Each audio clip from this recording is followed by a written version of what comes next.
Welcome to the 10th season of The Author's Corner. Each show is jam-packed with interviews, reviews, and so much more for you, the author and the artist. And now, here's our host, author H.D. Campbell.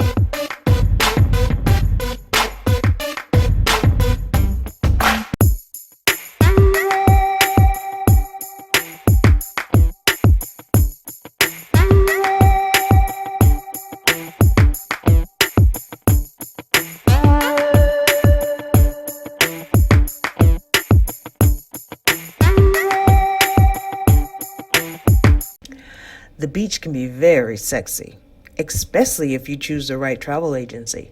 Let Kottyn Travel be that travel agency. Let her get you to the romantic beach of your desires. With reasonable, cost-effective packages, there isn't a beach too far out of reach.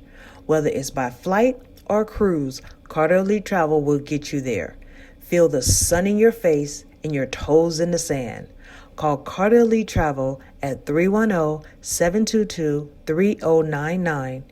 Email her at kottyntravel@mail.com or contact her via social media. It's Kottyn Elite Travel, your personal travel concierge. By Late Murder at 10 by H.D. Campbell. Former investigative reporter Mark Alexander thought his life hit a slump when a mass shooting results in the murder of a controversial news anchor. Can Mark get out of his head long enough to crack this case? Well, I'm not going to tell you. You'll have to get your own copy of Late Murder at 10 on Amazon.com and coming soon to your favorite bookstore.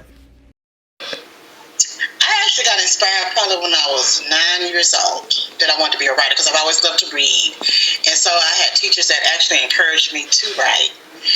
But I would also think, I'll go back to when I was in the 9th grade. When I was in high school, we got a chance to meet, my class got a chance to meet Maya Angelou. And I loved how she had a way with words. She did a couple of excerpts from I Know Why the Caged Bird Sings. And at that moment in time, I think that's basically when I was like, you know what, one day I want to be a writer. What gets you from I love to write to publishing my first book? Well, I have to thank corporate America for that, because I had planned on waiting till I was like 60 or 70 to pursue writing as an author, but I was working for a Fortune 500 company. I got laid off. I got a year's severance package, and I was like, you know what? Now's the time to go ahead and do what you've always wanted to do. But I also want to say that while I was working in corporate America during that time, I was also going to workshops, conferences. I was always reading on how to write. I was still, taking workshops and writing, but I just hadn't finished my first novel yet. Okay. And so after you finished your first novel, what got you to writing your first novel? Well, I got inspired because conversations with my first official one probably was Roses of Thorns, Violets of Truth. But a lot of people think it was My Invisible Husband. But Roses of Thorns, Violets of Truth is about twin sisters. And when you're unemployed, you have a lot of time on your hands sometimes, especially when you're trying to transition back into the workforce looking for a job. And the idea for a story about twin sisters kind of hit me one day, and I was watching. It was either Jerry Springer or Maury Povey, to be honest. And the twins were getting into it on the show. So I was like, most people think twins get along. Well, why don't you write one, where they don't? Why don't you write your own story? And so that's the angle I went with Roses of Thorns, Violets of Truth. And I've re-released that book as an ebook, and now it's called The Bad Twin.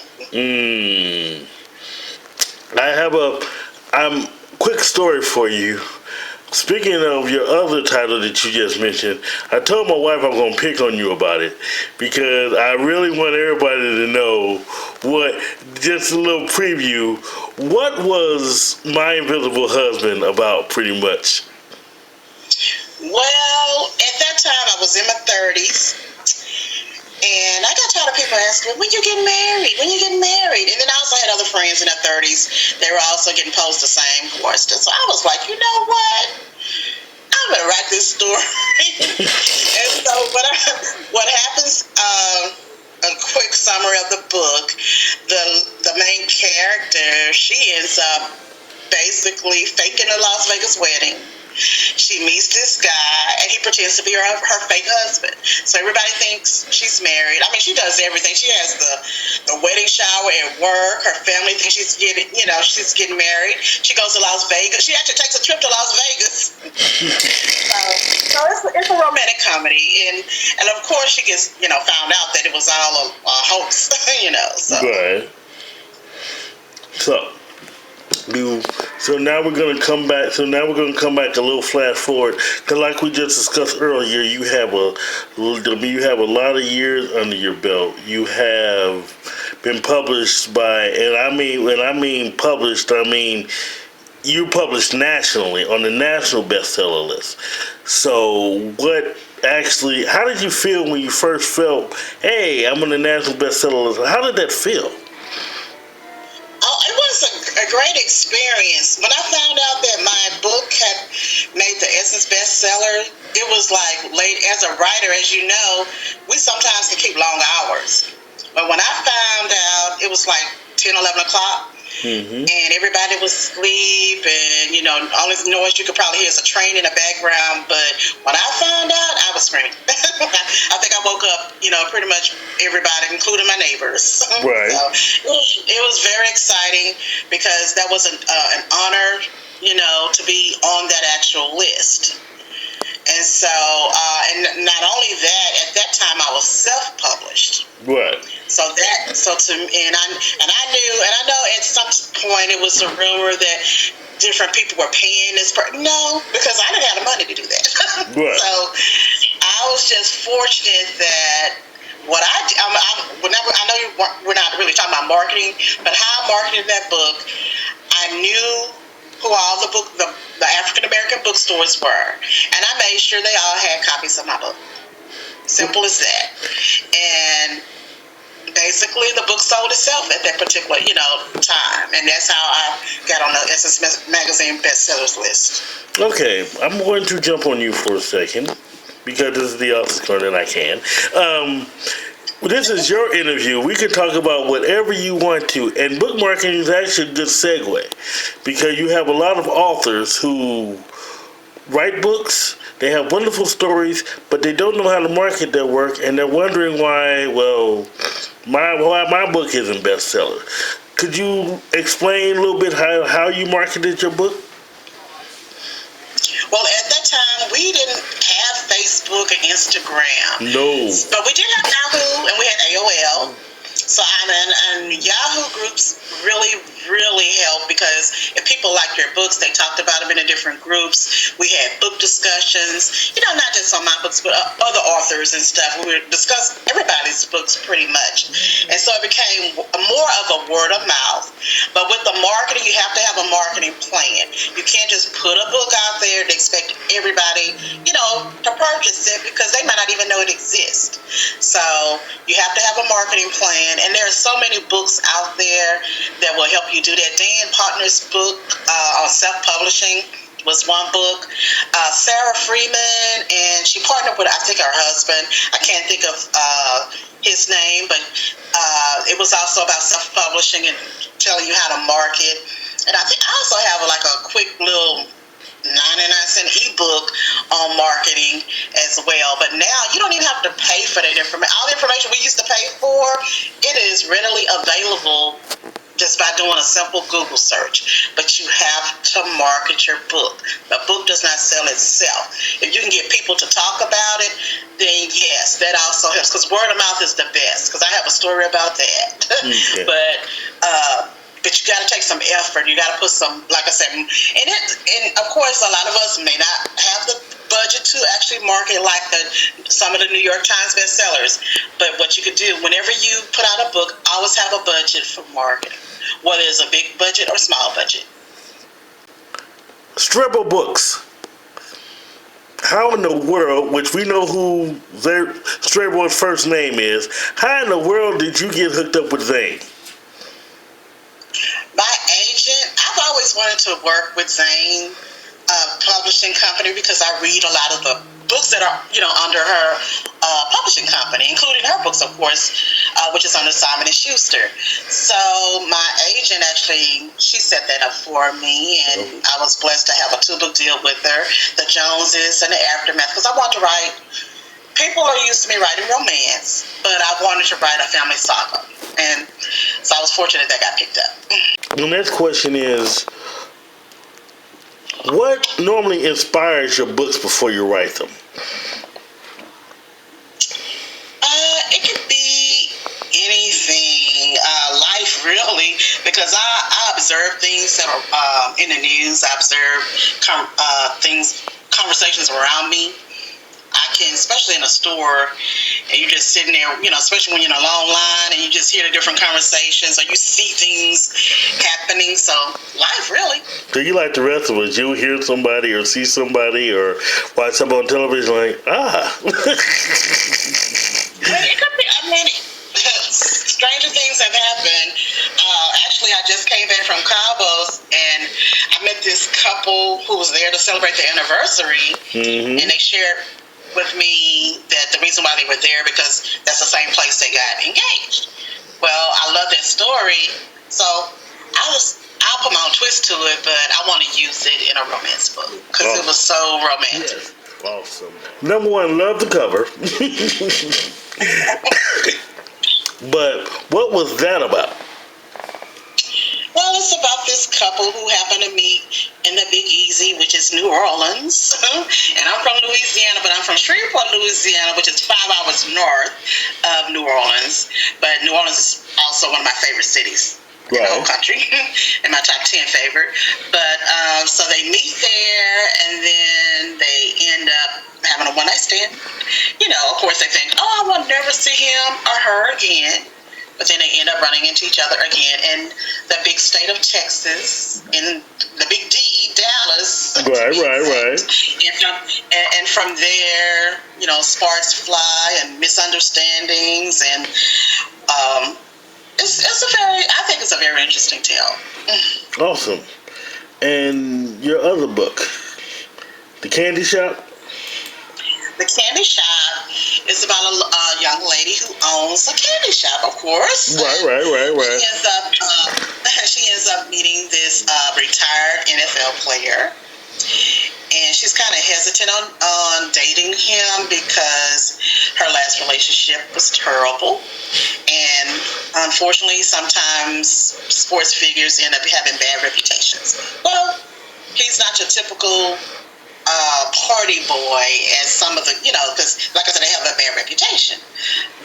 And he proves that, and she sees that, but they still have issues because then she's dealing with dealing with his ex, and it's just a lot of drama. And that's my thing. I write drama.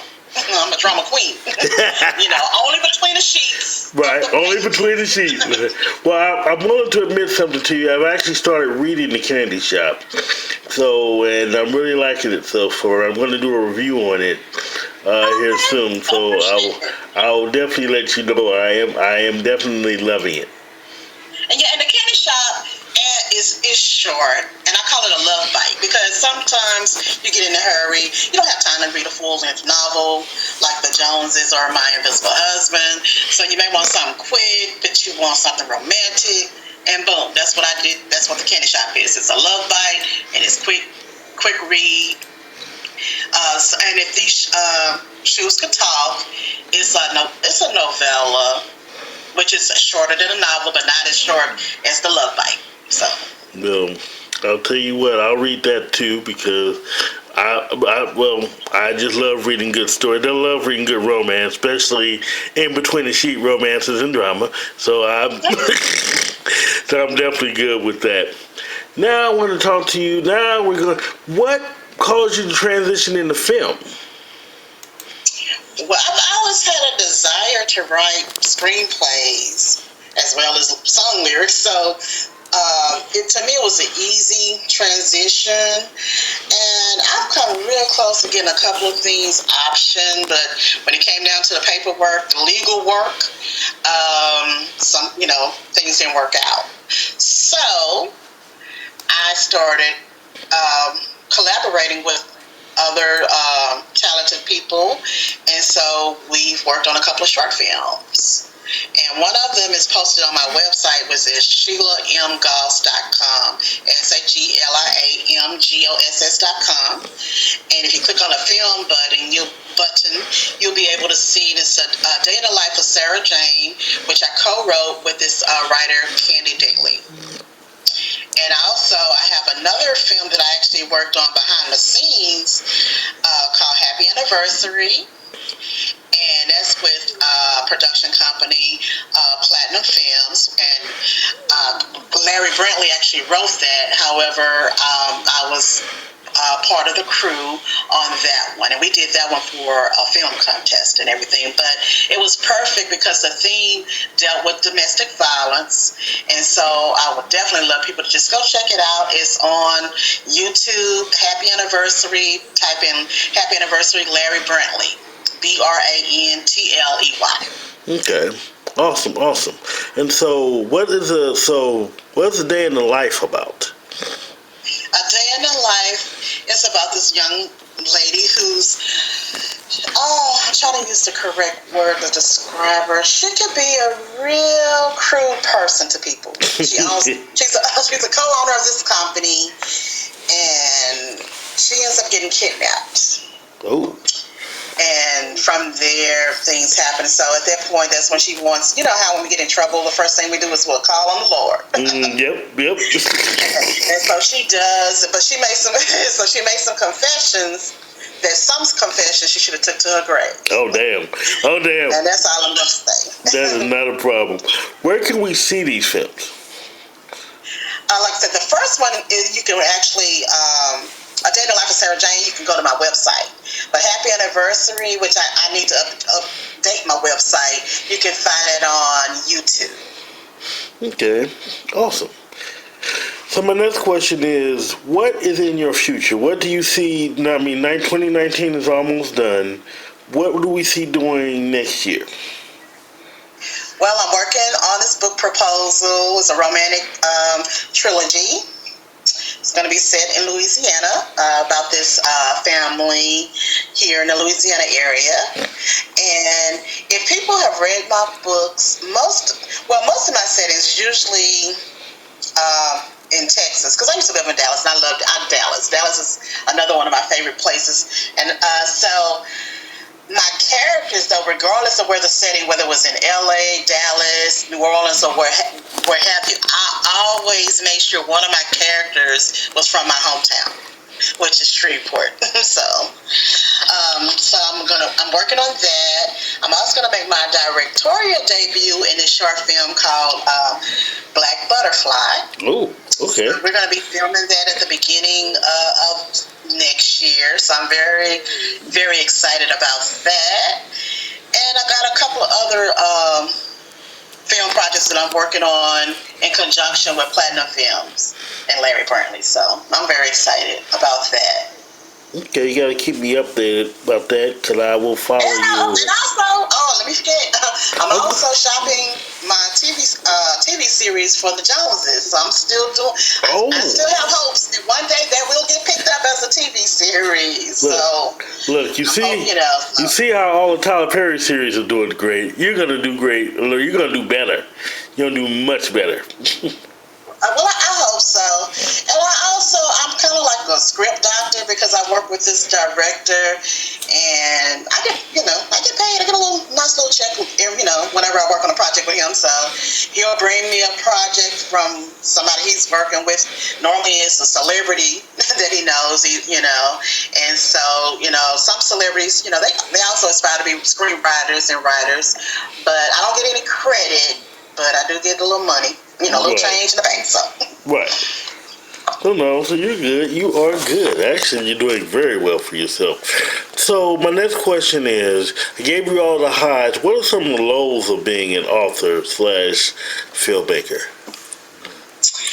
The lows is sometimes you don't get the immediate satisfaction that you want because things don't happen as fast as people think they will happen. I will speak on the publishing side when it comes to the books. We write the book, but it has to go through a process. Mm-hmm. You know, when we finish the book, we would hope that it could just boom, we can release it then, but you can't because it has to go through the process. It has to go through editing. Of course, you got to do your book cover, etc., the marketing, etc. With the film process, there's three things. There's pre-production, there's production, and then there's post-production. Pre-production is right now, that's the phase we're in with our movie Black Butterfly. That's where we're trying to get the actors, we're trying to, iron out the script, locations, budget. We're low budget right now, right. But all of that happens during the pre-production phase. Then production phase is when you're actually on set and everything. So also we got to get our crew together and all that. That's all during pre-production. Post-production is after the filming. Somebody has to go in and do the editing and make sure the sound is right. Just line up all that information so that you'll have a nice product in the end. So it's a long, tedious process. Now I understand, because before I would wonder, well, why is this XYZ? But now I kind of understand why now, because I've been behind the scenes more lately of, working on different projects. Right, and I just partnered with another writer on his sitcom that he's working on a series he's working on, and I really love working, love the fact that he's trying to be prepared, because that way when he does get the deal, then he already have the scripts written, so that he can sell the total package. So it's a process. So he's being shot now, but it could be next year. Or it could be tomorrow. You never know in this industry how quick or how slow things will go. So you just have to try to be prepared as much as you can. Awesome. So moving on, what do you do when you're not being a writer, director, producer? What do you do? What do you have a social life, woman? Well, I have a day job. My day job is a technical writer. Oh, okay. Oh, see? Oh, God. I do that Monday through Friday, 8 hours a day. So, now, how can I get to know you? How can I buy your books? How can I stalk you? How can I just get to know Shelia and Goss? Look, no stalking allowed. However, my website is SheilaGoss.com. I'm on Facebook, Shelia Goss. You have to send me a friend request. I'll accept it. I'm on Instagram as OSheilaG. And I'm on Twitter as Shelia M. Goss. Okay. Awesome. And so there we can, and so in your website where we can get your movies, buy your books, get to know you, so forth and so forth. So this is the part of the show now where I give you the floor to where you get the final word, where you get to inspire other authors, say what's on your mind, give advice, whatever you want to do, the floor is yours. Okay, well, I would like to encourage aspiring writers, if you want to write. And as someone who's been in this business a long time, you'll never have time to write. So you have to make the time. And so I will encourage that. I will also say, do not allow other people to get in your head and tell you that you can't do it. If it's something you want to do, I suggest that you take workshops, you buy books, go to the library, check out books on how to write, take classes, workshops, seek other authors, because I've mentored over the course of the years a lot of different authors, and I am so proud that a lot of them have published works, and I try to be supportive of each person that I come in contact with. I wish I could help everybody, but I do try to give everybody at least a jump start in the right direction if I don't have that actual time to help them. One day I was checking into a hotel, and the young lady that when I gave her my card, she knew my name. She's like, are you the author of Delilah? And I was like, yes, you know. So I had to kind of figure out, because it's a story behind that, because people thought Delilah was about a real pastor, so there was a lot of drama behind the scenes on that.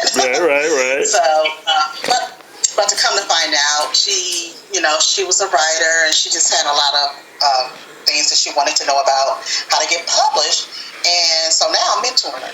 And I'm giving you the breakup.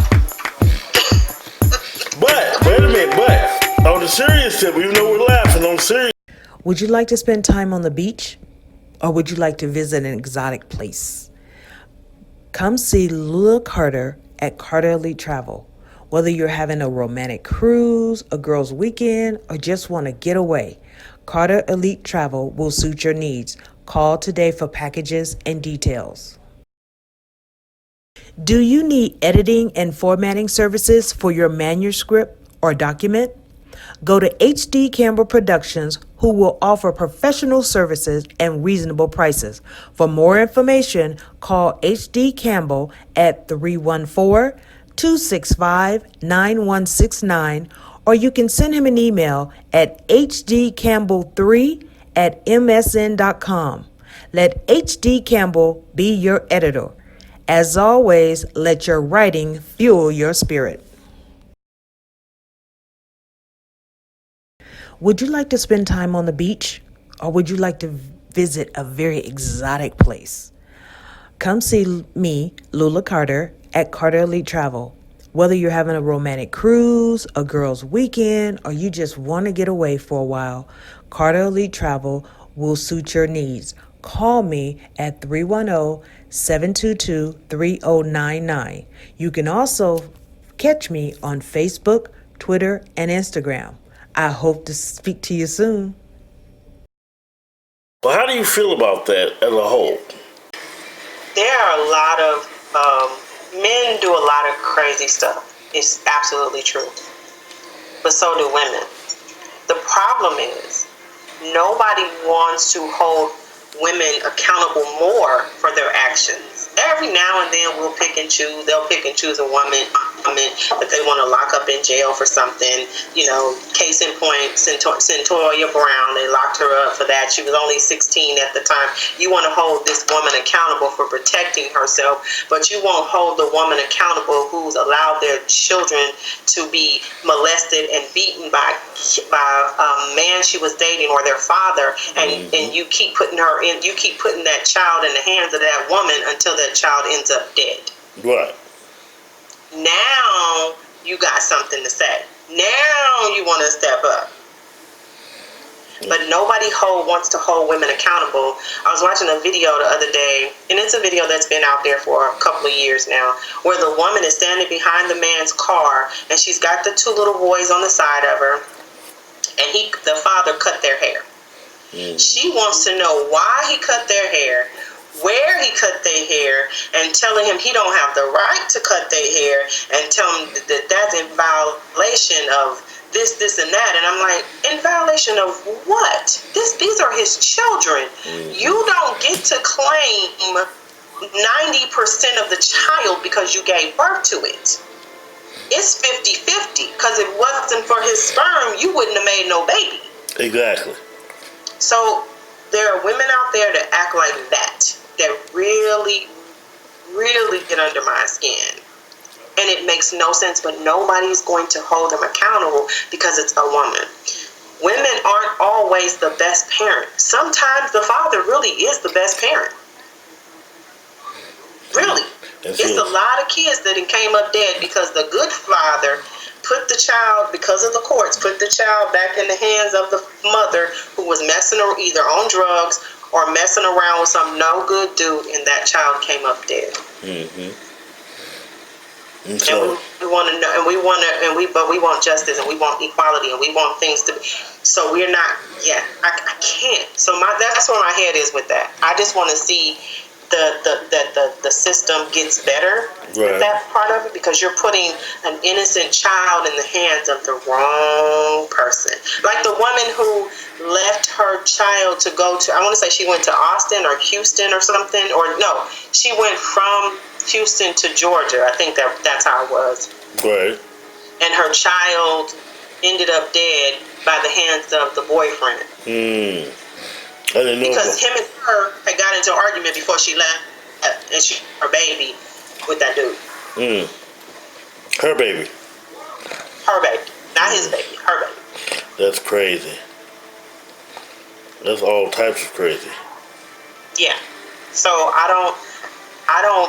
I hold women accountable just like I hold men accountable, because if you're a bad person, you're just a bad person. It don't even have nothing to do with your gender. The point is that there are good and bad people in every race and in every gender. Exactly. So once we start holding, and it's partially up to men to start holding these instead of saying, well, I don't want to call the police on her because she's never really acted like this before, until she pull out a gun and shoot you and anybody else in the area. Right. Which, again, I truly understand. So, my next question is, switching gears for a second, what is in your future? I know you're coming here to St. Louis. How are you promoting your book? Oh my goodness, it's just me. So I'm actually reaching out to some of my fellow. Wait a minute. I don't mean to cut you off. I don't mean to cut you off. Let's revisit that question just for a second. Real quick. You come to town. You come by the house, right? When you get to St. Louis, right? You come by the house when you get to St. Louis, right? Oh, am I invited to the house? Yes. Oh, absolutely. I will definitely hit you and be like, hey, I'm here. Okay, just wanted to know. All right, continue on with what your plans are. Oh, so I'm definitely going to be doing some book signings. I'm doing some events. There's, like I said, I'll be in Chicago in March. I'm doing an event there. I'm working on getting this event set up for November while I'll be in Kansas. And then there's an event in Maryland that it's still up in the air because I haven't heard back from the event planner to see where we're at with that whole situation. So I got some people kind of looking out for, but I'm reaching out to some of my fellow promoting people that I know do stuff and seeing how I can get them to promote my book, more and more. Because, like I said, it's just me. There's no entourage. There's no team. When I say team Kottyn, it's just this lady right here, at the end of the day. So it takes a lot for me to promote what I'm doing. And I got to get out there. I have some pastor friends that I've reached out to who are willing to support and help out in some way, so that I can maybe get in the building long enough to promote the book, so it's a lot. Mm-hmm. So my next question to you is, you have scores of fans, mainly male fans and everything, but for anyone who really wants to get to know you, anybody new that wants to get to know you, how can we buy your book? First tell me a little bit more about your book, then the name of your book, and then tell me how can we get in contact with you to either get the book or get to know you. Okay, so I'm going to read this little excerpt from the book. Okay. I'm a little girl feeling misplaced, like fitting in wasn't in the plans. I didn't fit into school, and I didn't fit in home. Even as a child, I don't even remember playing with the dolls or having a pretend friend. I remember watching out for my brothers, cleaning the house, caring for my mother after a fight with my stepfather, sometimes playing with my friends outside and doing schoolwork. I remember being molested and being talked about badly, being called many names. I've often wondered, who am I really? Shelia, the little girl at heart, but having to be a grown-up and be responsible for people and things on the surface. I had no idea how I was supposed to do that. They told me to pray, but they didn't tell me how to pray. They told me to trust God, but what am I trusting God for? They tell me to believe, but what am I believing in God for? When I'm struggling every single day, living in poverty, and watching my mom be abused almost every other weekend. On top of that, I'm being molested, screaming for help. No one hears my cries because my voice is almost silent. It's quiet, soft. So even when I speak, it's ignored. How can you tell me to believe in God when I can't even trust the people that He put in charge of my life? I can't trust the people whose voices I can hear. How am I supposed to recognize and trust a voice so faint that they say is this God? Tell me, why should I believe in this God you say exists? Why would He allow me, a little girl, His child, to suffer in this way? Why am I suffering for the crimes of my ancestors past? Why am I being blamed? I'm a kid. How do I fix my life to believe in this God when all I've been exposed to is the works of the devil? This feels like I'm being punished for being born. I like that. I really like that. It gets real serious. Like, you know, I had to be I had to be a lot transparent in this book because I needed people to understand that on the surface, I've been through some things, and it's not. I've never been addicted to drugs. I've never been addicted to anything. I don't smoke cigarettes. I've never smoked cigarettes. I tried marijuana. I didn't like it. I'm not an alcoholic. I don't drink a lot. I'm a social drinker. I'm not promiscuous. I'm not out there sleeping with every Tom, Harry, and Joe that I could possibly find. So this is really just about somebody who has love to give and has been unsuccessful at finding where and how to give that love where people are receptive to it and they're not abusing it. Well, see, I guess to sum it up is you've always been Kottyn, but you needed this hiatus to find Shelia again in order to rediscover Kottyn. You know what? No. No? Because Shelia is the little girl who was abused sexually her entire life. So Kottyn, no. No. You're not, you can't sexually abuse Kottyn, period. But Shelia she's that little girl. I talk about in the book, when I was in Chicago, I wasn't feeling well because I was out there for an event, and one of my friends lived out there, and he hit me up, and I was like, "Oh, I'm not really feeling good." He was like, "Well, do you need me to bring you something?" And I said, "Yeah, can you just bring me a ginger ale because my stomach ain't feeling good?" So I'm just laying there. He brings me the ginger ale, and then about 15 minutes later, he decides to get naked and climb into bed with me. Are you kidding me? Go ahead. And I was like, "Really, dude?" And so he kept trying to touch me, and I was like, don't touch me. Like, I'm good. Don't do that.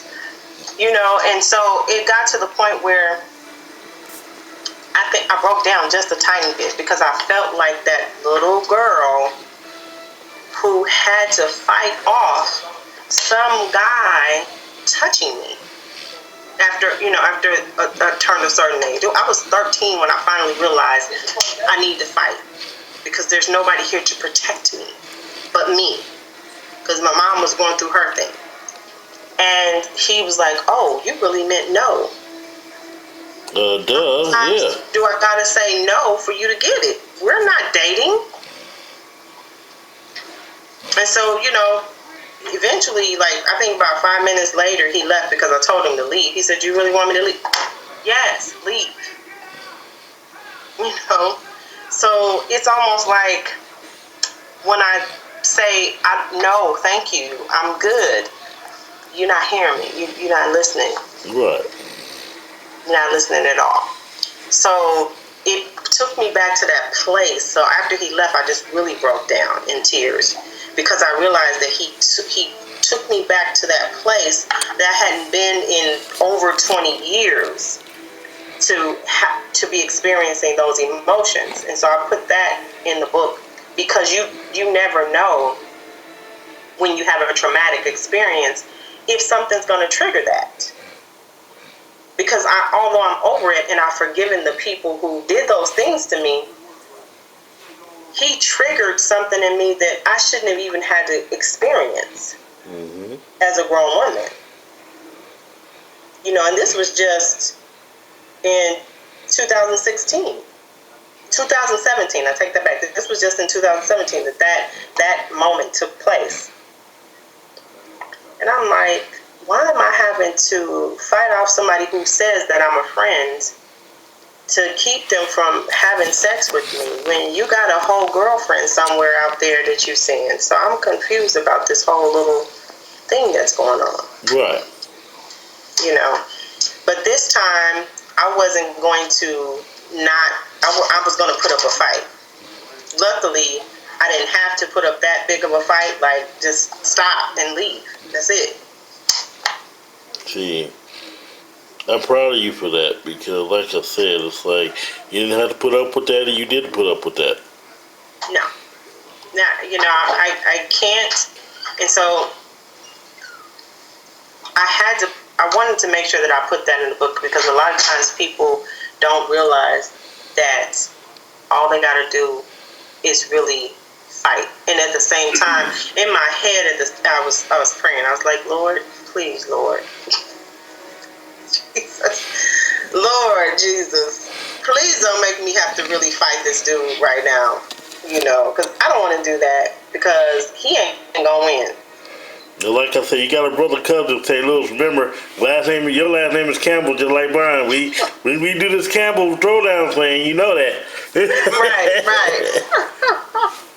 Exactly. You know, but those are those moments that I've endured a lot of things over the years, you know, and so I put them in the book because you often ask yourself, like, I know my heart and I know that I'm a good person and I know that I'm a ride or die and I know that I'm there for people when they need me.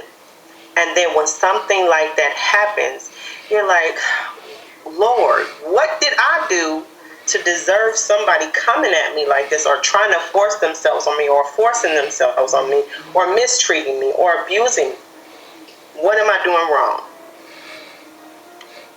As a friend, you got to ask that question. Sometimes you're not doing anything wrong, except you're inviting in the devil.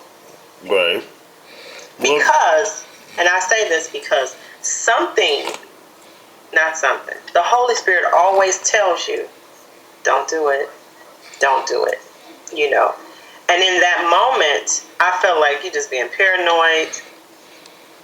Go ahead and let him bring you the drink because you need it. And, you know, a lot of places was closed in the area that I was in. You know, in order for me to go, I would have to go a ways to get to what I want, and I didn't have a vehicle. Mm-hmm. So I was like, go ahead and let him bring you the Holy Spirit had already said, don't do it. Don't do it. There's never a moment when the Holy Spirit is not talking. Right. So, you know, I just feel like we don't listen to the Holy Spirit enough. And then we blame God later. And the truth is that the Holy Spirit is going to always warn you when, you know, don't go left, go right. It ain't your second mind because you don't have one. It's the Holy Spirit talking to you at the end of the day. Exactly. You know, so that's one of the things that I focused on a lot in the past year or a little over a year now is that focusing on listening to my spirit more and my flesh less. Mm-hmm. Because my flesh has gotten me into trouble over the years, or it's gotten me the heartache over the years, or it's gotten me feeling a certain type of way over the years, when if I just listened to the spirit, then I wouldn't be having so many of those problems. So the minute my spirit tell me that homeboy ain't cool, it's a wrap. Mm-hmm. It's a done deal. I'm not playing with you. And I've had the who they thought they thought that they could outsmart me because they have degrees and that they've been, reading their Bible longer. But I've been listening to the Holy Spirit since I was a little girl. One thing my mother's always taught me is that anybody can quote a Bible verse just to impress you. It's how they live it is what the key element is. Yeah. And that's the thing I think that people don't get, because I feel like this: the minute that your flesh starts taking over your spirit, then that's how you end up in trouble. And there are a lot of subjects that are really, really touchy when it comes to that. It's like a drug addict when they say, I can't get off. Oh, yes, you can. Because, see, when you took that first hit, you didn't have to take the second hit. But if you keep praying and asking God to pull you out of it and taking the steps that you need to take to get out of it, you're going to get out of it. Right. But instead, a lot of people, they just want to give in to the sin. They want to give in to the sin and say, you know what? I just want to live my life until something happens. And then they're like, oh, God, help me, Jesus. Well, you didn't want Jesus to help you, so I understand that some of the situations that I've been in, including that one that I just recently told you about, I have to take some responsibility for that, because I shouldn't have let him in my room. Right. And the Holy Spirit warned me that he would try something, and I didn't hear it because I needed what I needed at the time. Right. So, it was one of those situations. It's like, yeah, I shouldn't have even let him in. But at the same time, the other part of that is, without that moment, I wouldn't have had that to put in the book, because I never had anyone spark that past experience and then allowed it to resurface in me in over 20 years. Right. So,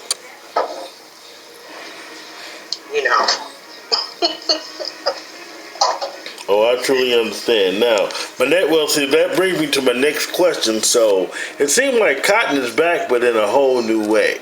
So, give me a preview of what can we expect from you now.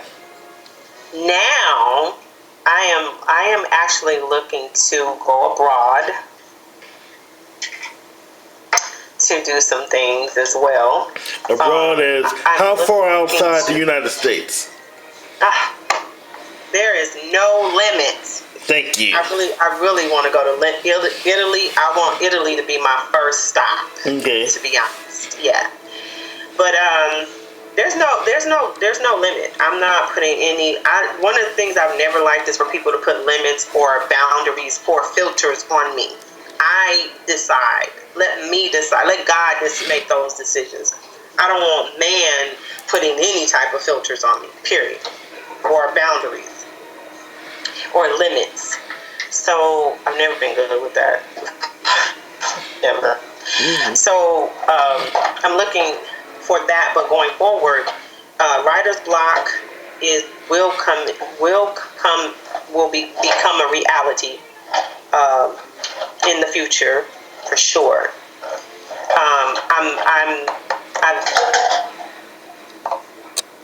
I'm looking forward to connecting with Tyler Perry, T.D. Jakes, Joel Osteen, Creflo Dollar at some point in the future. Oprah Winfrey in the future. So this is the avenue that I'm looking to take with this book. This book has to soar. I've never focused on even any of my books being bestseller. But this book right here, I wanted to hit bestsellers list. I definitely appreciate that. I'm looking for this book to help as many people as it possibly can. Because I talk about the breakup. I talk about the things in between that, but I also talk about the reconciliation. Okay. You know, so it's not just a breakup. It's a we need to get back together in this book as well. And I go into more detail about the molestation in the book as well. I go into a little more detail about the abuse. I talk about how parents need to focus more on what the abuse is doing to the child, even if they're not being hit. They may not be the one being hit, but just watching your parents fight physically or verbally, it does something to the child. Then they grow up with that because you don't take them to counseling. You don't sit down and talk like, now, baby, this ain't how a relationship is supposed to be. You know that. I just want you to know, my mother never sat down and had that conversation with me. She never told me what I should expect. I just knew what I wasn't going to accept. Mm-hmm. And the moment you put your hands on me, man, Kottyn comes out, Shelia comes out, my Lisa May comes out, Pauline Davis come out, Harriet Tubman comes out. All of that's gonna come out. I never want to see that. No, you know what? A part of me does and part of me doesn't. Because my thing is, I feel sorry for him when he decides. Yeah. Mm-hmm. I'm giving people passes. You got one time. You got that one. That was the only pass you'll get because I know you was inebriated. You was past the level of what you should be. But believe me, sweetie, when I tell you, there won't be a next time. Because the first one is always free. It look like you putting your hands on me. I promise you, somebody coming for you. That's it. That is it. Oh, see. I gave him a pass, but I had all kind of people that was like, I should just tell me where he live. I go, he won't even know. That's what I'm saying. It's like, where he at? Right. Like, no, I'm gonna let it go. It's cool. I said, because the thing is that for men, for certain type of men, when they don't think that there's somebody that's going to stand up for you, they think they can do whatever they want to you. I get you. And when it comes to abuse, but because of who I am, I prayed and I was like, Lord, now I got some brothers that will do a drive-by on him so fast. All you got to do is know where he is. And since he posts his location all over social media, it ain't nothing to find him. Well, so just catch up with him. There you go. That's it. And I'm such a sweetheart that I be like, babe, where you gonna be at? Oh, and he'll tell me because I am the weapon that nobody thinks will strike until you do the wrong thing. See, I love that. I'm actually gonna use that quote. I love that quote. My ex-husband used to say, he's like, man, you could be an assassin and no one would know. I said, exactly. So why would you mess with me? Right. Like, why would you want to piss off or put your hands on me or mess with my kids? Why would you want to do that if you know this? Man, I'm telling you, HD, this has been a long. This is overdue. This is totally overdue. And so one of the things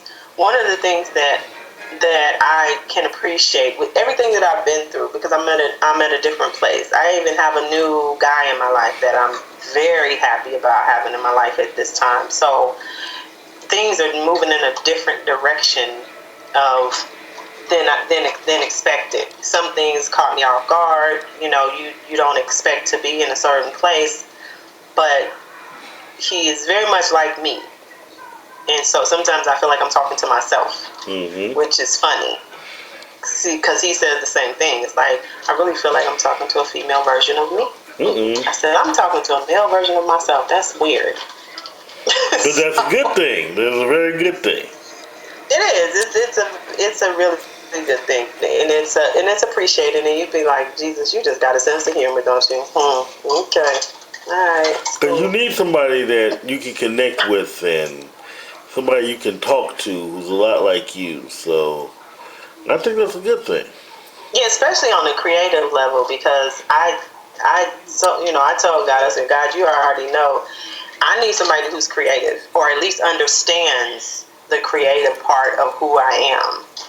And he just happens to be an artist. Like, he paints very well, and he can write some poetry too. So we do poetry battles sometimes, which is good, and I get to see his skills on the other side, on the right side. So that's always a plus. Right. So. And it doesn't feel fictitious. And I told him, I said, the Holy Spirit hasn't mentioned you yet, anything negative so far, so you're good. Mm-hmm. That's a good thing. That's a very good thing. Yeah, right. So my next question for you is, where can I buy your book? Oh, yeah. So right now I have pre-orders going. You can go to laughloveshop.org and pre-order this particular book. All my other books I haven't posted on that website, but all of my other books can be found on Amazon.com. And Amazon's changed how they do stuff, so I'm real, like, oh geez, I gotta do this and that, because the man is making money, so I'm working on, so outside of writing books, I have 2 other businesses that I'm pushing, that I'm working on building, and so I'm trying to be the next Amazon type builder, but with different products. That's it. We'll see. We'll see how it works. That is not. You can do it. You know you can do it. You do whatever you put your mind to. Absolutely, and I believe that in time, and I believe in God's time, that everything will fall in place. Because I'm telling you, I've been looking at houses in Italy, and if I can get me a 3-bedroom house for $100,000 in Italy, I'm good. Or apartment, or condo, or whatever, I'm good. Then I'll actually be doing a live feed from Italy on my next show. Yeah.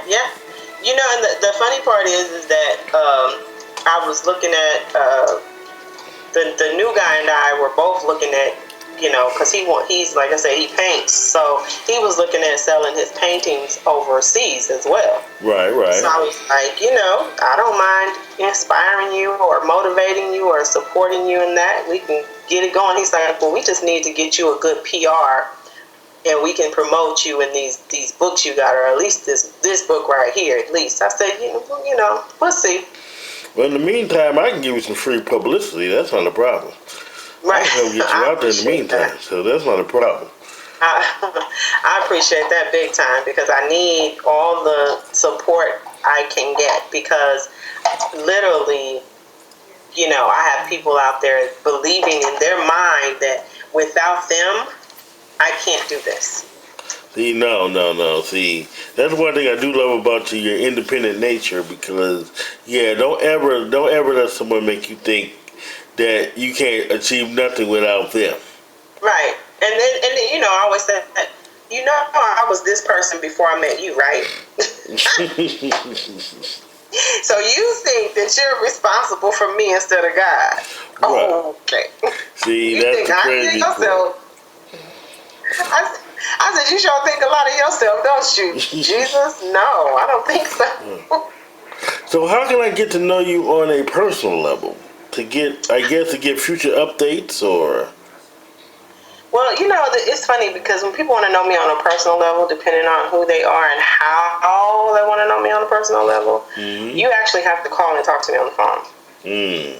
I tell people have tried to establish relationships with me via inbox, text message, DM, and I've been, people would have attacked my character because I said, look, I told you several times that I will not be entertaining a bunch of conversation in an inbox, text message, or DM.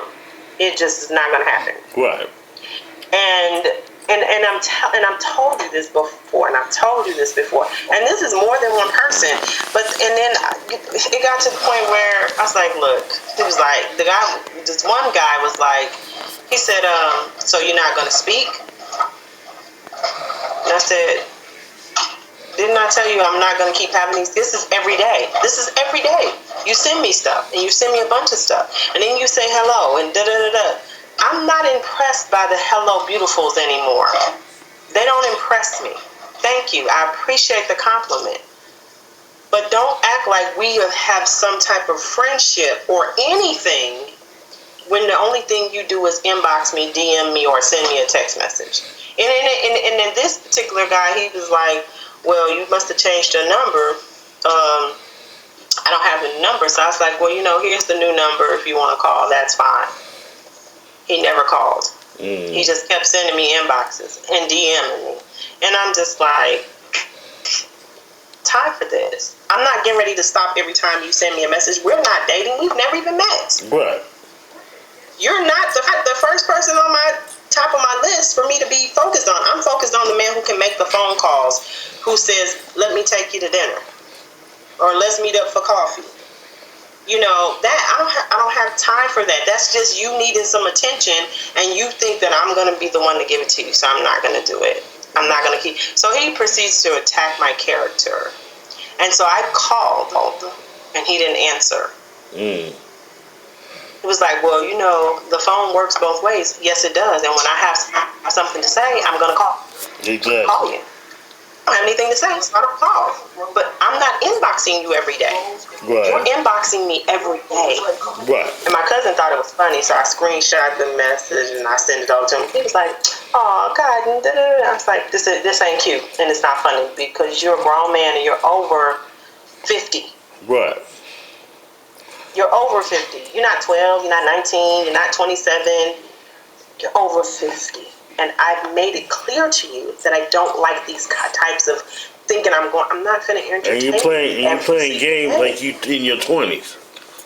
So right, this is the game. This is a game to you. I don't have time for it. Right. So I told him, I said, you know what? I think it's best that we just don't communicate at all. I prefer it that way. Because he's on every social media that I have. I'll block him on one, but then I'll create another page, and somehow he always finds me. And I said, you know what? I'm not going to keep blocking this dude. Just whatever. I'm just going to keep ignoring the messages. That's what I'm going to do. Right. Period. And so I just, and this is a few people. So I just learned to just ignore it. One guy, I just told him, I said, stop. Just stop. He was like, stop what? Stop. With the good morning, beautiful, hey baby, or they'll come on to one of my posts and say something. Well, I can't wait till you get here, and whatever it is they say, and I'm just thinking, till I get where? We're not dating. I'm single. So I tell people I've been single since the 90s, and they're like, what? I said, yeah, I've been single since the 90s. No one has knocked you up yet. Wasn't you married? I said, yeah. But I was married. So technically I was still single because he was dating me. But he was doing his thing and dating you at the same time. And we were married. So, we were married on paper. Right. But he was dating me. Right. I was in a relationship by myself. So it was like, how is that possible? I said, easy. You can't be in a relationship by yourself and then say that you're in something. You're in no. It takes two people. And if the other person is dating you and a whole bunch of other people, baby, you still single. I don't care what the paperwork say. You still single. I truly understand. So my last two questions are: first, what's in the future? Any new books coming up? Any more projects in the works or anything? So, we haven't talked in a while. So, I did a children's book, and I'm working on that series still. Oh no! So the first book is Nellie Loves Her Toys, because my mother's name was Nellie, and I used my grandbaby as the muse for the book, and I just used my mother's name. So the stories are literally about my grandbaby, but the title I've used my mother's name. So it's the next book for that is going to come out next year. Right. Okay. So it's Nellie Loves Her Toys, and I use pictures of my grandbaby instead of some fictitious characters. Right. So I like it, and so far it's been good. I finally sent my aunt, my uncle copies of the book so they could see it, and they were like, "I love the book," because that's their sister's name. So they finally got to see my skills in that aspect. So we've got erotic, we've got romance, we've got children's, and we've got spiritual, we've got self-help, we've got anthologies, all under my belt. Yeah, Let me just say I appreciate you so much for the moment to promote and talk to you and talk about my book and talk about the things that I've done and I have coming up. So you all definitely look for Writer's Block, because I'm doing a podcast for that. I'm working on turning that into more of a documentary, a video documentary, so that you can see what some of the writers and the people that you see, the things that you don't see. I'm working on putting that to the forefront, so you can see how hard it is for a writer such as myself to get their work out there, whether it's a poet, a comic, a rapper, a singer, a songwriter, an author.